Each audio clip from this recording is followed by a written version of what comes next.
മഹാത്മാവ് doctor Sooraj Krishna SR നമ്മുടെ സ്വന്തം കുട്ടുവിനും ശ്രീനിവാസ പൈ സാറിനും സാഷ്ടാംഗം പ്രണമിച്ചുകൊണ്ട് ഈ വീഡിയോ കാണുകയും കേൾക്കുകയും ചെയ്യുന്ന എല്ലാവർക്കും എൻ്റെ നമസ്കാരം.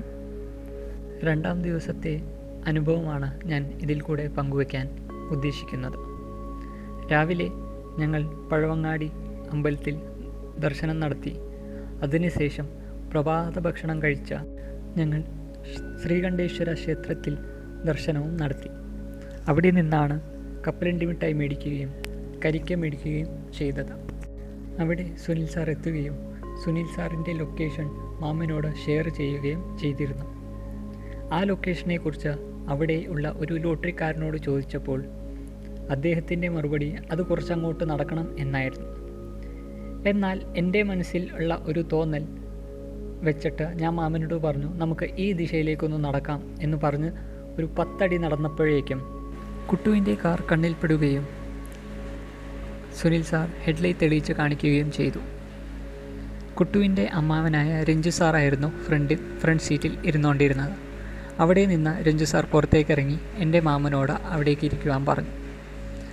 അവിടെ ഇരുന്നപ്പോൾ മാമൻ ആദ്യം ചെയ്തത് ശ്രീകണ്ഠേശ്വര ക്ഷേത്രത്തിലെ ചന്ദനം കുട്ടുവിൻ്റെ ഫോട്ടോയിൽ തൊടിക്കുകയായിരുന്നു.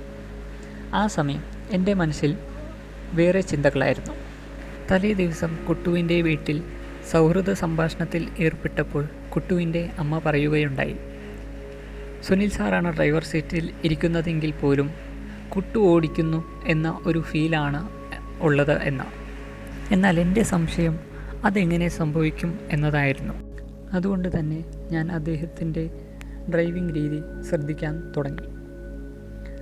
അവിടെ നിന്ന് ഞങ്ങൾ U-ടേൺ എടുത്ത് തിരിച്ച് കുട്ടുവിൻ്റെ സമാധി സ്ഥലത്തേക്കുള്ള യാത്ര തിരിച്ചു.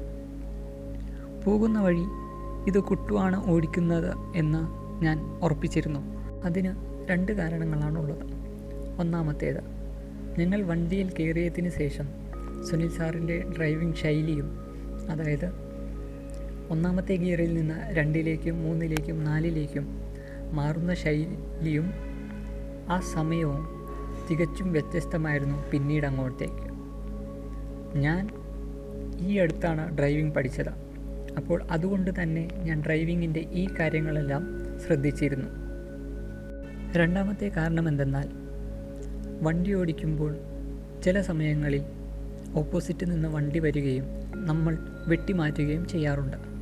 എന്നാൽ ഈ വെട്ടിമാറ്റുന്ന സമയങ്ങളിൽ ഡ്രൈവർ വേറെ ഏതെങ്കിലും പ്രവൃത്തിയിൽ ഏർപ്പെട്ടിരുന്നുവെങ്കിൽ ആ പ്രവൃത്തി അവിടെ സ്റ്റോപ്പ് ചെയ്തുകൊണ്ട് ഡ്രൈവിങ്ങിലേക്ക് ശ്രദ്ധ തിരിക്കും. അത് 1-2 സെക്കൻഡത്തേക്ക് ഡ്രൈവിങ്ങിലേക്ക് ശ്രദ്ധ തിരിച്ചതിന് ശേഷം വീണ്ടും ആ സംസാരമോ ഇല്ലെങ്കിൽ ബാക്കി പ്രവൃത്തികളോ തുടരുന്നതാണ് പതിവ്.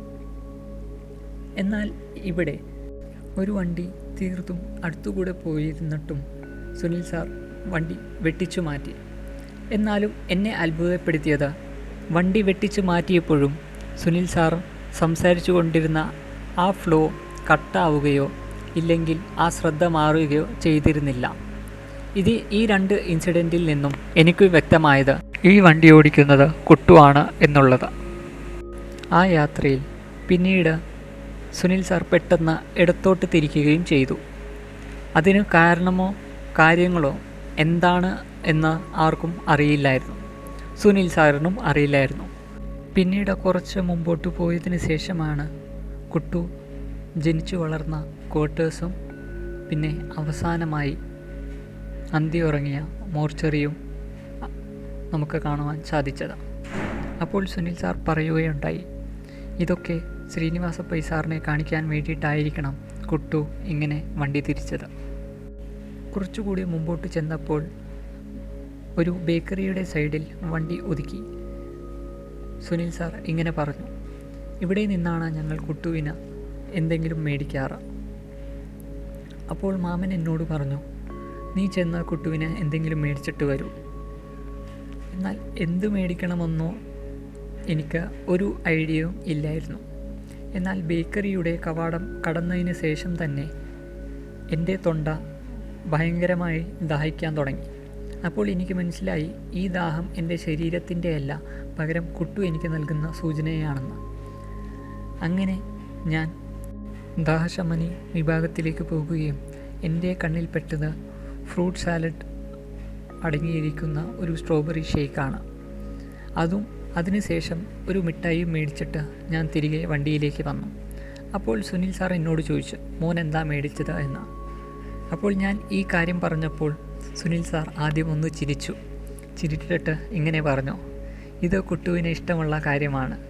എന്നാൽ ഞങ്ങൾ ഇതുവരെ ഒരു തവണ പോലും അവിടെ കൊണ്ടുപോയി വെച്ചിരുന്നില്ല. അതിനുശേഷം ഞങ്ങൾ ചെന്നത് കുട്ടുവിന് സ്ഥിരം മേടിക്കാറുള്ള ഫ്രൂട്ട്സ് കടയിലായിരുന്നു. അവിടെ ചെന്നപ്പോൾ മാമൻ പറഞ്ഞു മാമൻ ഫ്രൂട്ട്സ് മേടിക്കാമെന്ന്. എന്നാൽ സുനിൽ സാർ തീർത്തും പറഞ്ഞു, അത് പറ്റത്തില്ല, സാർ വണ്ടിയിൽ തന്നെ ഇരുന്നോളൂ, ഞാൻ പോയി മേടിക്കാമെന്ന്. അങ്ങനെ സുനിൽ സാർ ഫ്രൂട്ട്സ് മേടിക്കാൻ ഇറങ്ങി ചെല്ലുകയും എന്നാൽ മാമന് അവിടെ ഇരിപ്പുറയ്ക്കാതെ പുറത്തേക്ക് ഇറങ്ങുകയും ചെയ്തു. പിന്നീട് മാമനും സാധനങ്ങൾ മേടിച്ചിട്ടും അവിടെ പൂമ്പാറ്റയെ കണ്ട കാര്യവും മാമ്പഴം മേടിച്ച കാര്യവുമെല്ലാം മാമൻ ഓൾറെഡി ഷെയർ ചെയ്തിട്ടുണ്ട്. അതിനുശേഷം ഞങ്ങൾ യാത്ര തുടർന്ന് കുട്ടുവിൻ്റെ സമാധി സ്ഥലത്തേക്ക് എത്തിച്ചേർന്നു. അവിടെ എത്തിയപ്പോൾ എനിക്കനുഭവപ്പെട്ടത് നമ്മൾ വേറെ ഏതോ ലോകത്താണ് എന്നുള്ളൊരു തോന്നലാണ്. ഇത്രയും നേരം എൻ്റെ മനസ്സിലുണ്ടായ സംശയങ്ങളും ചോദ്യങ്ങളും ഒന്നും അവിടെ ചെന്നപ്പോൾ ഉണ്ടായിരുന്നില്ല. മനസ്സ് വളരെ ശാന്തമായിരുന്നു. അവിടെ രഞ്ജു സാറും സുനിൽ സാറും കൂടെ കുട്ടുവിൻ്റെ സമാധിയൊക്കെ അടിച്ചു വൃത്തിയാക്കി കുട്ടുവിന് കൊണ്ടുവന്ന സാധനങ്ങളെല്ലാം നിരത്തി വെച്ചു.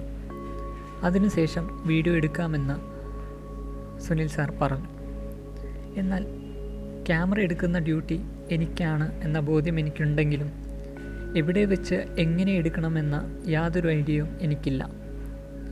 എന്നാൽ സുനിൽ സാർ ഒരു സ്ഥലത്ത് ചെന്നിരിക്കുകയും എന്നാൽ നമുക്ക് എടുക്കാം എന്ന് പറയുകയുമാണ് ചെയ്തത്. അപ്പോൾ എനിക്ക് തോന്നി, ഓക്കെ, കുട്ടു ഞാൻ മനസ്സിൽ ചിന്തിച്ചതിൻ്റെ മറുപടിയായിട്ട് കുട്ടു സുനിൽ സാറിനെ കൊണ്ട് ചെയ്യിക്കുകയായിരുന്നു എന്ന്. അങ്ങനെ മാമൻ പറഞ്ഞു, ഞാൻ ധ്യാനത്തിൽ ഏർപ്പെടാൻ പോവുകയാണ്, സാറിന് എന്ത് തോന്നുന്നോ അത് സാറിന് പറയാമെന്ന്. അങ്ങനെ ഞങ്ങൾ ഷൂട്ടിംഗ് തുടങ്ങിക്കഴിഞ്ഞിട്ടാണ് എനിക്ക് ഒരു അമളി പറ്റിയ കാര്യം ഞാൻ ഓർക്കുന്നത്. കഴിഞ്ഞ ദിവസം ചെയ്തതുപോലെ സൗണ്ട് റെക്കോർഡിംഗ് ആവുന്നുണ്ടോ ഇല്ലയോ എന്നുപോലും ചെക്ക് ചെയ്യാതെയാണ് ഞങ്ങൾ വീഡിയോ തുടങ്ങിയത്. എന്നാൽ വീഡിയോ തുടങ്ങി പോവുകയും സുനിൽ സാർ ആ നല്ലൊരു ഫ്ലോയിൽ അത് കണ്ടിന്യൂ ചെയ്യുകയുമായിരുന്നത് കൊണ്ട് തന്നെ അതിനെ തടസ്സപ്പെടുത്തുവാൻ ഞാൻ ആഗ്രഹിച്ചിരുന്നില്ല.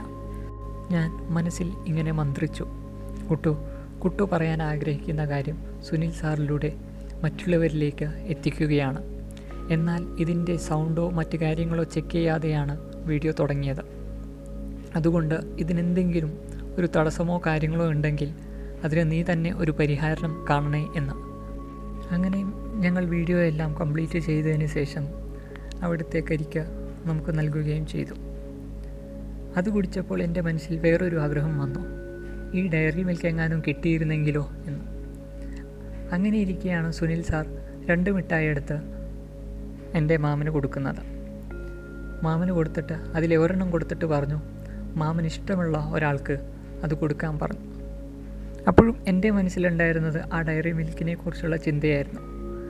അതിനുശേഷം അപ്പോൾ തന്നെ സുനിൽ സാർ അവിടെ നിന്ന് ഒരു ഡയറി മിൽക്ക് എടുത്ത് നേരെ എനിക്ക് തന്നു. സുനിൽ സാർ ഒന്നും പറയുകയോ ചെയ്തില്ല. അപ്പോൾ ഞാൻ വളരെ അത്ഭുതപ്പെട്ടുപോയി. കാരണം ഞാൻ മനസ്സിൽ വിചാരിച്ച കാര്യം സുനിൽ സാറിലൂടെ കുട്ടു സാധിച്ചു തന്നു എന്ന്.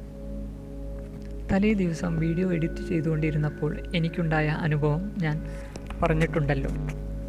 അതിൽ ഞാൻ എഴുതിയ ഒരു വാചകമുണ്ട്, അവർ ഓൺ കുട്ടു എന്ന്. എന്നാൽ അത്ഭുതകരം എന്ന് പറയട്ടെ, കുട്ടുവിൻ്റെ സമാധി സ്ഥലത്തും കുട്ടുവിൻ്റെ ഫോട്ടോയുടെ താഴെ എന്ന് നമ്മുടെ സ്വന്തം കുട്ടു എന്ന മലയാളത്തിൽ അവിടെ എഴുതിയിട്ടുണ്ട്. ഇതേ കാര്യമാണ് കുട്ടു തലേ ദിവസം എൻ്റെ മനസ്സിൽ തോന്നിച്ചത് എന്ന് അറിഞ്ഞപ്പോൾ ഞാൻ വളരെ ഷോക്ക്ഡായിരുന്നു. അത് ഞാൻ എൻ്റെ മാമനോടും സുനിൽ സാറിനോടും രഞ്ജു സാറിനോടും അത് ഷെയർ ചെയ്യുകയും ചെയ്തു. അതിനുശേഷം ഞങ്ങൾ യാത്ര തിരിക്കുകയായിരുന്നു. കണ്ടും അനുഭവിച്ചും മാത്രം വിശ്വാസം വരുന്ന എനിക്ക് ഈ 2 ദിവസം കൊണ്ട് കുട്ടു നൽകിയത് മറക്കാനാവാത്ത ഒരുപാട് അനുഭവങ്ങളായിരുന്നു. അതിനുശേഷം ഞങ്ങൾ വീട്ടിലെത്തിയപ്പോൾ അവിടെ 2-3 പേരുണ്ടായിരുന്നു. അതിൽ ഒരു കുട്ടിയും ഉണ്ടായിരുന്നു. ആ കുട്ടിക്ക് ഈ കുട്ടുവിൻ്റെ പ്രസാദമായ ഡയറി മിൽക്ക് നൽകുവാനാണ് മാമൻ തീരുമാനിച്ചത്. അത് ആ കൊച്ച് വളരെ സന്തോഷത്തോടെ 2 കൈയും നീട്ടി സ്വീകരിക്കുകയും അത് ആർക്കും കൊടുക്കാതെ കുട്ടിയോടൊപ്പം ചേർത്ത് പിടിക്കുകയും ചെയ്തു. അന്നേ ദിവസമാണ് വടയക്ഷിയുടെ ബാധകേറിയ ഒരു സോൾ പ്രസൻസ് അനുഭവിക്കാനും എനിക്ക് സാധിച്ചത്. അന്നേരം എനിക്ക് പേടിയോ ഭയമോ ഒന്നും ഉണ്ടായിരുന്നില്ല. എൻ്റെ മനസ്സ് വളരെ ശാന്തമായിരുന്നു. ഇത്രയും എക്സ്പീരിയൻസ് അറിഞ്ഞിട്ടും എനിക്ക് എന്തുകൊണ്ട് ആ പേടി ഉണ്ടായിരുന്നില്ല എന്ന് ചോദിച്ചു കഴിഞ്ഞാൽ അതിനൊറ്റ ഉത്തരമേ ഉള്ളൂ. എൻ്റെ കൂടെയുള്ളത് എൻ്റെ മാമനാണ്. എൻ്റെ മാമൻ എന്തു വന്നാലും നോക്കിക്കൊള്ളും എന്നുള്ള പൂർണ്ണ വിശ്വാസമാണ്. ഈ ബാധ ഒഴിപ്പിക്കുന്നതിൻ്റെ ഇടയിൽ തന്നെ മാമൻ്റെ ഗുരുവായ ശ്രീകൃഷ്ണൻ എമ്പ്രാന്തി തിരുമേനിയുടെ കാര്യവും സൂചിപ്പിച്ചു. അത് ഇങ്ങനെയായിരുന്നു: ഞാൻ കൃഷ്ണൻ എമ്പ്രാന്തി തിരുമേനിയുടെ ശിഷ്യനാണ്. നീ എന്നോട് കളിക്കാതെ മര്യാദയ്ക്ക് ഇറങ്ങിപ്പോക്കൂ എന്നാണ്. അതിൽ നിന്ന് വ്യക്തമാണ് എൻ്റെ മാമൻ തൻ്റെ ഗുരുവിന് എത്രത്തോളം പ്രാധാന്യം നൽകുന്നുണ്ടെന്ന്. അത്രയും ഉണ്ടോ എന്ന് അറിയില്ലെങ്കിൽ പോലും ഞാനും എൻ്റെ മാമന് ഗുരുതുല്യ സ്ഥാനത്താണ് ഞാൻ കാണുന്നത്. ഒരുപക്ഷെ അതുകൊണ്ടായിരിക്കാം ഇത്ര സംഭവങ്ങൾ എൻ്റെ കൺമുമ്പിൽ കണ്ടിട്ടും എനിക്ക് ഭയം ഉണ്ടാക്കാത്തത്. അതിനുശേഷം പിറ്റേ ദിവസം ഞാൻ എൻ്റെ ഹോസ്റ്റൽ മുറിയിലെത്തുകയും ഇവിടെ ഞാൻ കുട്ടുവിൻ്റെ ഓരോ വീഡിയോ കാണുകയും ചെയ്തപ്പോൾ എൻ്റെ മുഖത്തിൻ്റെ മുകളിലൂടെ ഒരു പൂമ്പാറ്റ പറന്നു പോകുകയും അത് ഒരു കർട്ടണിൽ ചെന്ന് ഇരിക്കുകയും ചെയ്തു. അപ്പോഴാണ് ഞാൻ വേറൊരു കാര്യം ഓർത്തത്. മാമൻ ഇതേപോലെ ഫ്രൂട്ട്സ് മേടിക്കാൻ ചെന്നപ്പോൾ അവിടെയും ഈ പൂമ്പാറ്റയെ കണ്ട കാര്യം. അപ്പോൾ എനിക്ക് തോന്നി ചിലപ്പോൾ പൂമ്പാറ്റയും കുട്ടുവും തമ്മിൽ എന്തെങ്കിലും കണക്ഷൻ ഉണ്ടായേക്കാം എന്ന്. ഇതിൽ ഞാൻ എല്ലാ അനുഭവങ്ങളും ഉൾപ്പെടുത്തിയിട്ടില്ല എന്ന് ഓർമ്മപ്പെടുത്തുവാൻ ഞാൻ ആഗ്രഹിക്കുന്നു. ഈ 2 ദിവസം എനിക്ക് ഇത്രയധികം അനുഭവങ്ങൾ നൽകിയ ഡോക്ടർ സൂരജ് കൃഷ്ണ SR നമ്മുടെ കുട്ടുവിനും എൻ്റെ മാമൻ ശ്രീനിവാസ പൈ സാറിനും സാഷ്ടാംഗം നമിച്ചുകൊണ്ട് ഈ വീഡിയോ കാണുകയും കേൾക്കുകയും ചെയ്ത എല്ലാ മഹാത്മാക്കൾക്കും എൻ്റെ നന്ദി അറിയിക്കുന്നു. Thank you.